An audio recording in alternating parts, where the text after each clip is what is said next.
ação, dirigem as curvas mais complexas da evolução. A ação cria, a reação destrói, a emanação desenvolve os seres, a absorção os dissolve, conservando tão só suas sementes. A reencarnação, pelo Dr. T.H. Pascal, Pag. 14. Karma é, fisicamente, ação, metafisicamente, lei da retribuição, lei de causa e efeito, ou de causa ética. Há karma no mérito e karma do demérito.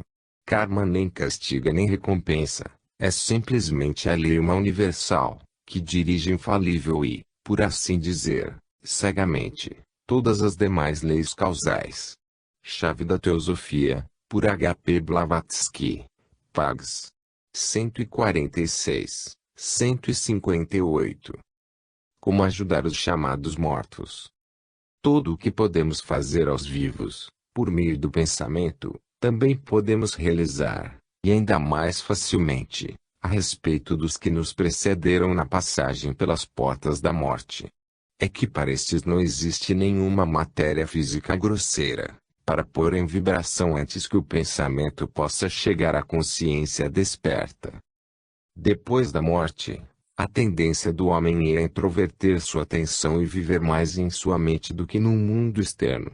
As correntes de pensamento que costumavam lançar-se para o exterior, buscando o mundo externo por meio dos órgãos dos sentidos, encontram-se então rodeados de um vazio, causado pela desaparição de seus instrumentos. É como alguém que, acostumado a lançar-se através de uma ponte estendida sobre o abismo, se encontrasse subitamente detido ante o vazio, por haver desaparecido a ponte. A reconstrução do corpo astral que se segue imediatamente à perda do corpo físico tende a encerrar dentro as energias mentais, para impedir a sua exteriorização. A matéria astral, se não é perturbada por atos dos que ficam na Terra, forma uma couraça isoladora em lugar de um instrumento plástico, e quanto mais pura e elevada tenha sido a vida que terminou, tanto mais completa é a barreira entre as impressões de fora e as sugestões de dentro. Mas a pessoa que é assim refreada na expansão externa de suas energias é muito mais receptiva às influências do mundo mental e, portanto, pode ser auxiliada, consolada e aconselhada de um modo muito mais eficaz do que quando estava na Terra. No mundo para o qual passaram os que se libertaram do corpo físico, um pensamento amoroso é tão palpável aos sentidos como a que podem ser as palavras amorosas ou os ternos cuidados. Assim, pois, todos os que partem devem ser seguidos por pensamentos de paz e amor, por desejos de que passam logo através dos vales da morte para as brilhantes regiões superiores. Muitos são os que permanecem no estado intermediário mais tempo do que de outro modo estariam, porque têm o mau karma de não possuir amigos do lado de cada morte, que saibam ajudá-los. E se a gente na Terra soubesse quanto consolo e felicidade experimentam os viajores que marcham para os mundos celestes, por meio destes verdadeiros mensageiros angélicos, ou seja, esses pensamentos de amor e fortaleza, se soubessem a potência que têm para reanimar e consolar, nenhum ficaria abandonado pelos que estão atrás. Os queridos mortos têm, certamente, direito ao nosso amor e cuidado, e mesmo, além disso, quão grande é o consolo para o coração, carente da presença que iluminava a sua vida, de poder continuar servindo o ser amado, e rodeado em sua marcha dos anjos guardiães do pensamento. Os ocultistas que fundaram as grandes religiões não descuidaram estes serviços, devidos pelos que ficam na Terra aos que dela partem. Os hindus têm seu Shraddha, por meio do qual ajudam em sua caminhada as almas que passaram para o mundo próximo, apressando seu passo para os Varga. As igrejas cristãs têm missas e orações para os mortos. Concede-lhe, Senhor, a paz eterna, e permite que a luz perpétua brilhe sobre ele, roga o cristão por seu amigo do outro mundo.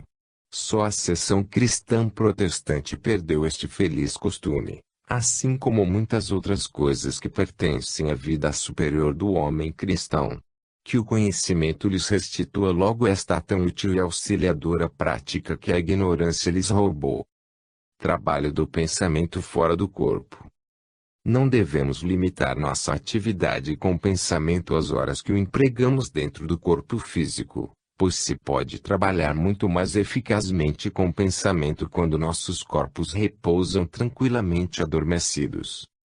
O processo de dormir é simplesmente a retirada da consciência do corpo físico, revestida de seus corpos sutis, ficando aquele submerso no sono, ao passo que o homem mesmo passa para o mundo astral. Livre de seu corpo físico, é muito mais poderoso em relação aos efeitos que pode produzir com o seu pensamento, mas, na maioria dos casos, não o lança fora, mas emprega dentro de si, em assuntos que o interessam em sua vida de vigília. As energias de seu pensamento correm por seus acostumados moldes e trabalham nos problemas de cuja resolução se ocupa a sua consciência na vigília. O provérbio de que a noite é boa conselheira, o conselho, quando se vai tomar uma importante decisão, de consultar-se com o travesseiro, são vagas intuições deste fato das atividades mentais durante o sono. Sem nenhum propósito deliberado de utilizar a inteligência libertada, o homem reúne e recolhe o fruto de seu labor. Contudo, os que procuram impulsionar a sua evolução, em lugar de deixá-la vagar a esmo, devem aproveitar-se conscientemente dos maiores poderes que podem exercer quando estão livres do peso do corpo físico. O modo de fazer isto é muito simples. Todo problema que requeira solução deverá manter-se tranquilamente na mente quando se for dormir. Não deverá ser debatido nem arguido, porque impedirá a vinda do sono, mas, por assim dizer, deverá ser exposto com clareza e assim deixado.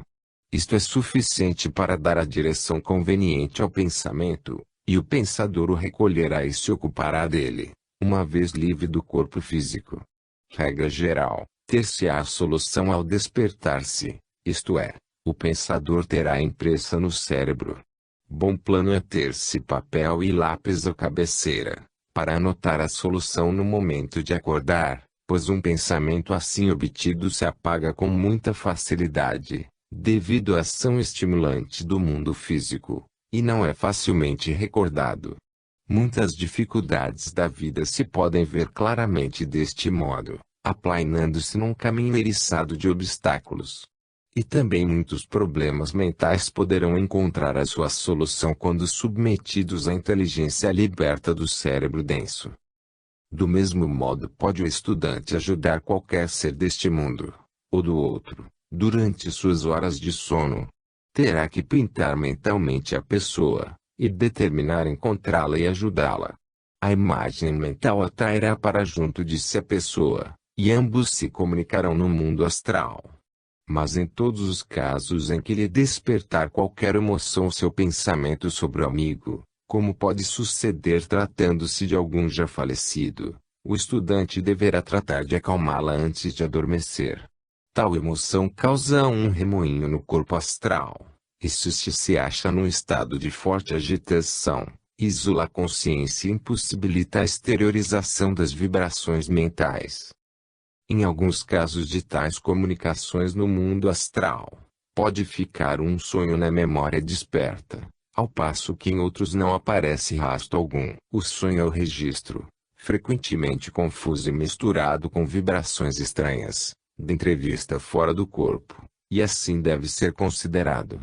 Mas se não aparece rastro algum no cérebro, não importa, pois as atividades da inteligência liberta não são cortadas pela ignorância do cérebro que dela não participa. A utilidade de um homem no plano astral não se mede pelas recordações impressas em seu cérebro, na volta da consciência. Tais recordações podem estar por completo todas ausentes, enquanto que um trabalho dos mais benéficos pode ocupar todas as horas do sono do corpo. Outra forma de trabalho do pensamento de que se recorda muito pouco e que, todavia, se pode fazer, fora ou dentro do corpo físico, é o de auxiliar as boas causas, os movimentos públicos beneficentes da humanidade. Pensar nisto de modo definido é lançar correntes de auxílio dos planos internos do ser, e isto podemos considerar especialmente com relação ao poder do pensamento combinado. Como é reconhecido tanto pelos ocultistas como pelos que sabem algo da ciência mais profunda da mente, pela união de várias pessoas se pode obter maior força para ajudar o mundo. Pelo menos em alguns setores do cristianismo, há o costume de que o envio de alguma missão evangélica a determinado distrito seja precedido de um pensamento constante e definido. Um grupo pequeno, por exemplo, de católicos romanos, se reúne durante algumas semanas ou meses antes da expedição de uma missão, e prepara o terreno onde trabalhar, imaginando o lugar, pensando estarem presentes ali, e a seguir meditando intensamente em algum dogma definido da igreja. Deste modo se cria uma atmosfera de pensamentos naquele distrito muito favorável à propaganda dos ensinamentos católico-romanos, e os cérebros respectivos são assim preparados para receber instruções. O trabalho do pensamento será ajudado pela maior intensidade que se lhe comunica por meio da oração fervorosa, que é outra forma de trabalho de pensamento que provém do fervor religioso. As ordens contemplativas da Igreja Católica Romana realizam muito trabalho bom e útil por meio do pensamento, como também o fazem os reclusos das religiões hinduísta e budista. Onde quer que uma inteligência pura e boa trabalhe para ajudar o mundo, difundindo pensamentos nobres e elevados, ali se leva a efeito um serviço definido para o homem, e o pensador solitário se converte num dos que elevam o mundo. Conclusão. Deste modo podemos aprender a utilizar as grandes forças que existem em nós, e com maior proveito. À medida que as usamos, aumentará a sua potência, até que com surpresa e alegria veremos quão grande poder de servir possuímos. Tenha-se em mira que continuamente estamos usando estes poderes, inconsciente, espasmódica e debilmente, afetando sempre, seja para o bem, seja para o mal, a todos os que nos rodeiam em nossa marcha na vida.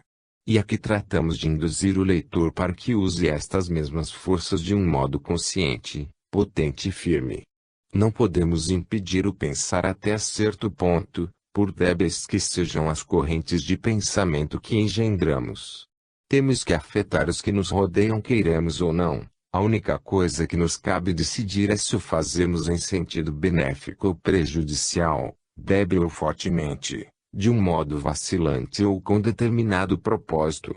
Não podemos impedir que os pensamentos de outros toquem nossas mentes, só podemos selecionar quais devemos receber e quais repelir. Temos que afetar e ser afetados, mas podemos afetar outros em seu benefício ou em seu prejuízo. Podemos ser afetados pelo bem ou pelo mal. Nisto consiste a nossa seleção, de importância transcendental para nós e para o mundo. Escolhei bem, pois vossa escolha é breve e, contudo, perdurável. Paz a todos os seres. Fim.